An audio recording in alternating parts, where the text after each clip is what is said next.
नमस्कार दोस्तों, स्वागत है आपका हमारे YouTube चैनल फ्री एजुकेशन में। दोस्तों, सामान्य अध्ययन यानी कि जीके जीएस के जो मोस्ट इंपोर्टेंट 1000 क्वेश्चन की हमारी सीरीज चल रही है। इस क्वेश्चन सीरीज का हम 28वां पार्ट लेकर आए हैं।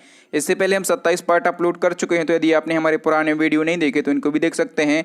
और आज के इस वीडियो लेक्चर में हमने जितने भी क्वेश्चन सेलेक्ट किए हैं सारे के सारे क्वेश्चन इंपॉर्टेंट हैं, अच्छे लेवल के क्वेश्चन हैं। ये क्वेश्चन प्रीवियस कई एग्जाम में पूछे गए हैं और इन क्वेश्चन को हम बिल्कुल डिटेल में विथ एक्स्ट्रा फैक्ट के साथ में हल करेंगे ताकि आपको याद करने की या फिर रटने की ज़रूरत ना पड़े। तो चलिए शुरू कर लेते हैं। नंबर फर्स्ट क्वेश्चन है, भारत के सर्वाधिक क्षेत्रफल पर किस प्रकार की मिट्टी का विस्तार है। तो देखिए दोस्तों, जो जलोढ़ मिट्टी है ये भारत में सबसे अधिक 43% भूभाग पर पाई जाती है। ठीक है, लगभग 43% भूभाग पर जलोढ़ मिट्टी पाई जाती है। तो बी ऑप्शन से हो जाएगा। जो जलोढ़ मिट्टी है इसका निर्माण नदियों द्वारा लाए गए अवसादों से होता है। और जो जलोढ़ मिट्टी है इसको अन्य नाम से भी जाना जाता है, तो इसको दोमट मिट्टी या फिर कछारी मिट्टी भी कहा जाता है। ठीक है, इसको दोमट या फिर कछारी मिट्टी भी कहा जाता है। और ये मिट्टी सर्वाधिक उपजाऊ मानी जाती है और गेहूँ, चावल, मक्का आदि के लिए ये मिट्टी जो है ये बहुत ज़्यादा उपजाऊ होती है। ठीक है, एक और फैक्ट आपको यहाँ से याद रखना है कि मिट्टी के अध्ययन को क्या कहा जाता है। ठीक है, तो मिट्टी के अध्ययन को कहा जाता है पेडोलॉजी। पेडोलॉजी कहा जाता है मिट्टी के अध्ययन को। तो ये फैक्ट भी आपको याद रखना है। नंबर सेकंड क्वेश्चन है, यूएनओ की कार्यकारी भाषा कौन सी है। तो देखिए, जो यूएनओ है इसकी 6 राजभाषाएं हैं। ठीक है, इसकी 6 राजभाषाएं हैं, लेकिन इसकी अंग्रेजी और फ्रेंच जो है ये कार्यकारी भाषा है। तो इस क्वेश्चन का बी ऑप्शन से हो जाएगा। बात यहाँ पर यूएनओ की हुई है। ठीक है, तो जो यूएनओ है इसका फुल फॉर्म क्या होता है, यूनाइटेड नेशन ऑर्गेनाइजेशन। ठीक है, हिंदी में इसको बोलते हैं संयुक्त राष्ट्र संघ। इसकी स्थापना हुई थी 24 अक्टूबर 1945 को और इसीलिए हम हर साल 24 अक्टूबर को यूनाइटेड नेशन दिवस के रूप में मनाते हैं। ठीक है, और इसका हेड क्वार्टर कहाँ पर है, तो न्यूयॉर्क अमेरिका में इसका हेड क्वार्टर है। चलिए, नंबर थर्ड क्वेश्चन है, लंगर या फिर पंगत प्रथा की शुरुआत किस सिख गुरु ने की थी। तो लंगर या फिर पंगत प्रथा की शुरुआत की थी गुरु नानक देव ने। तो इस क्वेश्चन का बी ऑप्शन से हो जाएगा।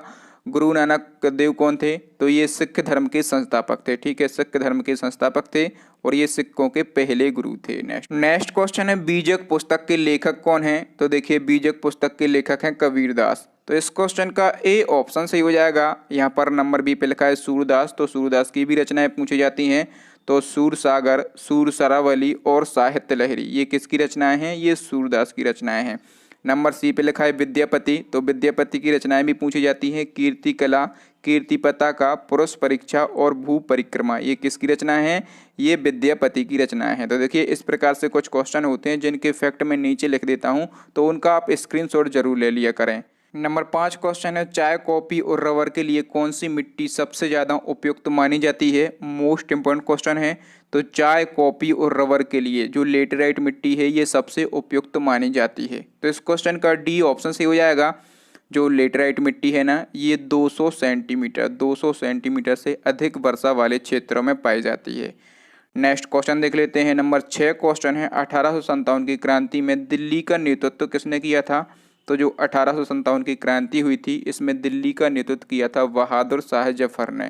तो इस क्वेश्चन का बी ऑप्शन सही हो जाएगा। ठीक है, जो बहादुर शाह जफर हैं इनको बहादुर शाह द्वितीय के नाम से भी जाना जाता है। ठीक है, और ये बहादुर शाह जफर ये कौन था, तो ये मुगल वंश का अंतिम शासक था। ठीक है, और जो 1857 का विद्रोह हुआ था तो विद्रोह के बाद बहादुर शाह जफर को कैद करके रंगून भेज दिया जाता है। ठीक है, और 1862 में, ठीक है, 1862 में रंगून में ही इनकी मृत्यु हो जाती है। नेक्स्ट नंबर 7 क्वेश्चन है, कपास की खेती के लिए किस प्रकार की मिट्टी सर्वाधिक उपयुक्त मानी जाती है। ये भी काफ़ी अच्छा क्वेश्चन है। तो देखिए, कपास की खेती के लिए सबसे ज़्यादा उपयुक्त जो मिट्टी मानी जाती है वो कौन सी मानी जाती है, काली मिट्टी। ठीक है, काली मिट्टी यहाँ पर ऑप्शन में नहीं है।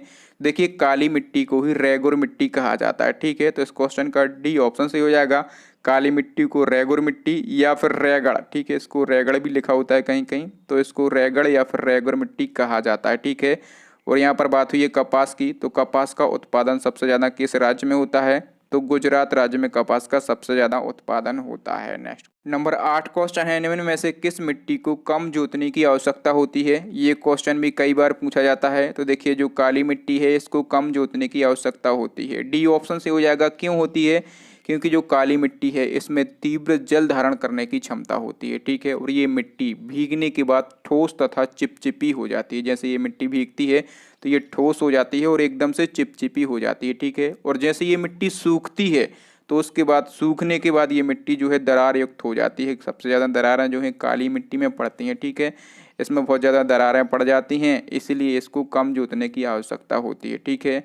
और इस मिट्टी को स्वतः जुताई वाली मिट्टी भी कहा जाता है। नंबर 9 क्वेश्चन है, किस मुगल सम्राट को लंपट मूर्ख कहा जाता था? तो लंपट मूर्ख कहा जाता था जहांदार शाह को। तो इस क्वेश्चन का डी ऑप्शन सही हो जाएगा। जो जहांदार शाह है ना, ये मुगल वंश के शासक बहादुर शाह प्रथम का पुत्र था, ठीक है। और ये जहांदार शाह जो है ये 1712 ईस्वी में मुगल राज सिंहासन पर बैठा था। और इसके शासनकाल की पूरी बागडोर जो है इसके प्रधानमंत्री जुल्फिकार खां के हाथों में थी, इसलिए लोग इसको लंपट मूर्ख कहते थे। और इसको लंपट मूर्ख कहा जाता था और इसको कठपुतली मुगल सम्राट भी कहा जाता था। नेक्स्ट क्वेश्चन देख लेते हैं। नंबर 10 क्वेश्चन है, दोआब क्या होता है? तो जो दोआब है किसे कहते हैं? तो देखिए, दो नदियों के बीच की भूमि को, ठीक है, दो नदियों के बीच स्थित मैदानी भाग को दोआब कहा जाता है। तो इस क्वेश्चन का सी ऑप्शन सही हो जाएगा। नेक्स्ट क्वेश्चन है, ब्रह्मांड के अध्ययन को क्या कहा जाता है? यानी कि स्टडी ऑफ यूनिवर्स को क्या कहते हैं? तो कॉस्मोलॉजी कहते हैं। इंपॉर्टेंट क्वेश्चन है आपके एग्जाम की दृष्टि से। नंबर 12 क्वेश्चन है, एशिया के सबसे बड़े मरुस्थल का क्या नाम है? तो देखिए, एशिया का सबसे बड़ा मरुस्थल जो है वो है गोबी मरुस्थल। तो इस क्वेश्चन का ए ऑप्शन से हो जाएगा। जो गोबी मरुस्थल है ना, ये एक ठंडा मरुस्थल है, ठीक है। कैसा मरुस्थल है? एक ठंडा मरुस्थल है। और इस मरुस्थल का अधिकांश भाग जो है ये मंगोलिया देश में स्थित है, ठीक है। इसका मैक्सिमम एरिया कहाँ पर है? तो इसका मैक्सिमम एरिया जो है ये मंगोलिया देश में है, ठीक है। और यदि आपसे क्वेश्चन पूछा जाए कि भारत का सबसे बड़ा मरुस्थल कौन सा है, तो थार मरुस्थल जो है ये भारत का सबसे बड़ा मरुस्थल है। नेक्स्ट क्वेश्चन है, इनमें से अकबर के दरबार में कौन प्रसिद्ध कवि था? तो देखिए, इनमें से जो रहीम खान है ये अकबर के दरबार में फेमस कवि था। तो इस क्वेश्चन का सी ऑप्शन से हो जाएगा। रहीम खान को अब्दुल रहीम खान खाना के नाम से जाना जाता है। ये अकबर के 9 रत्नों में से एक था, ठीक है, तथा अपनी गजल और दोहों के लिए मशहूर था।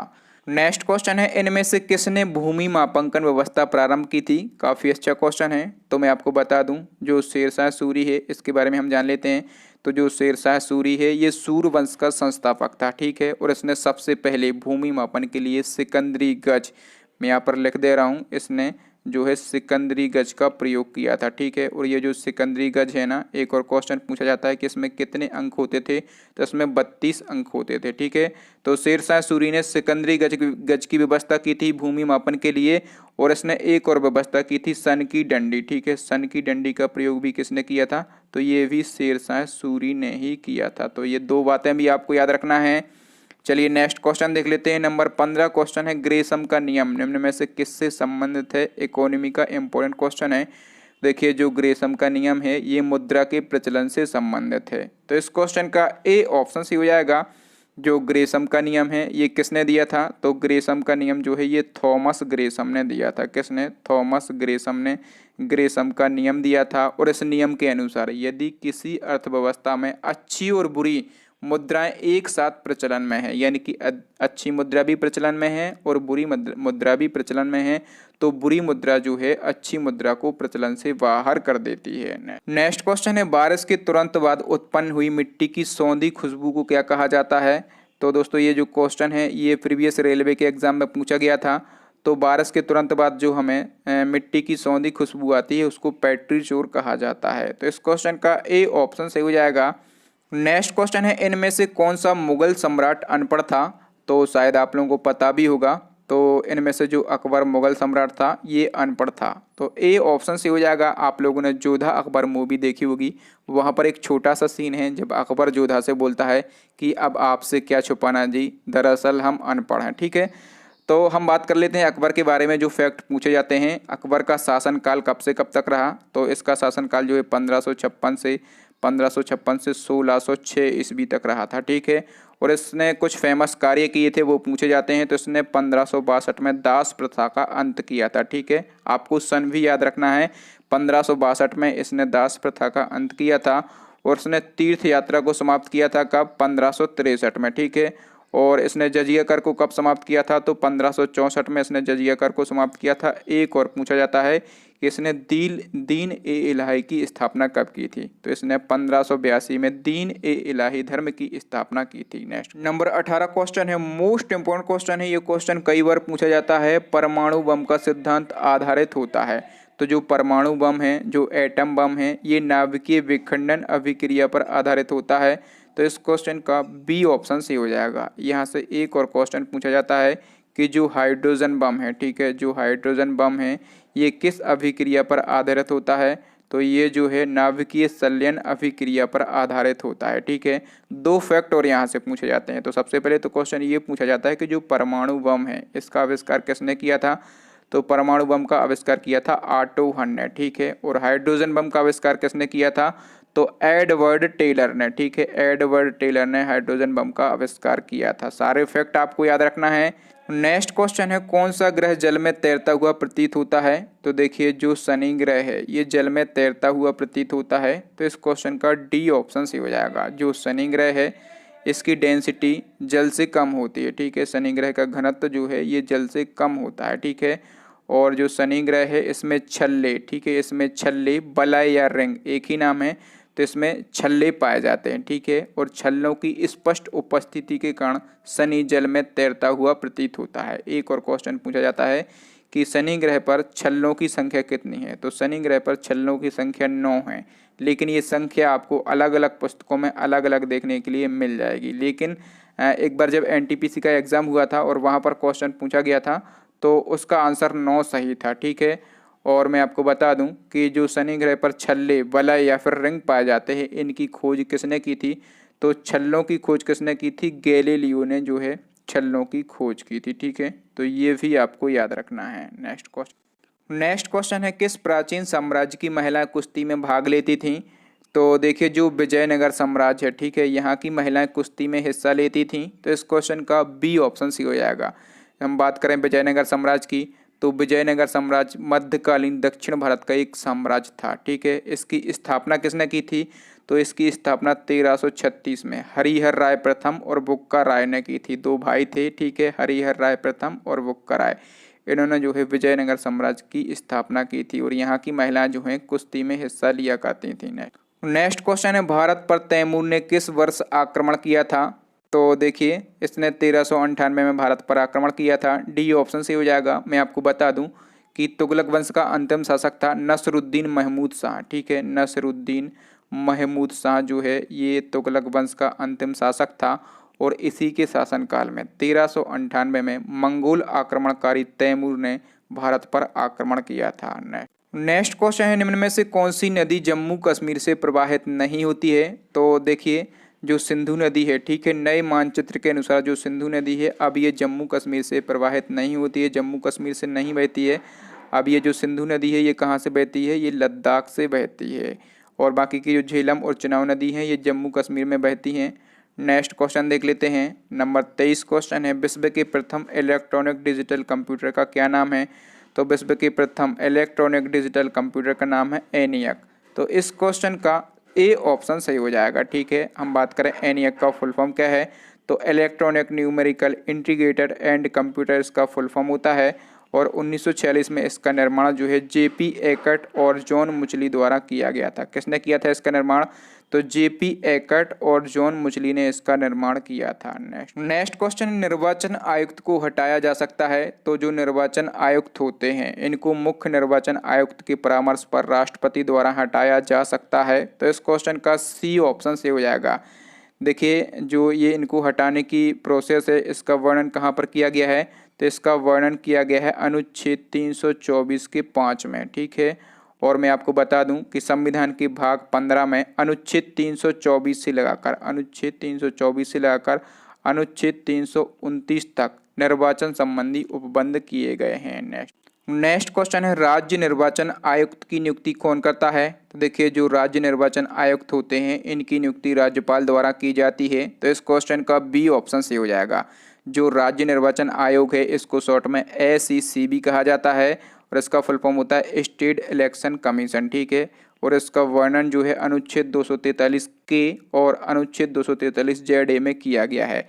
जो राज्य निर्वाचन आयोग है इसमें एक राज्य निर्वाचन आयुक्त होता है, ठीक है, और इसे जो है राज्यपाल द्वारा नियुक्त किया जाता है। जिस प्रकार से जो भारत के निर्वाचन आयुक्त हैं उनकी नियुक्ति कौन करता है, राष्ट्रपति करता है, उसी प्रकार से जो राज्य निर्वाचन आयुक्त होते हैं इनकी नियुक्ति कौन करता है, राज्यपाल करता है। तो दोस्तों आज के लिए इतना ही।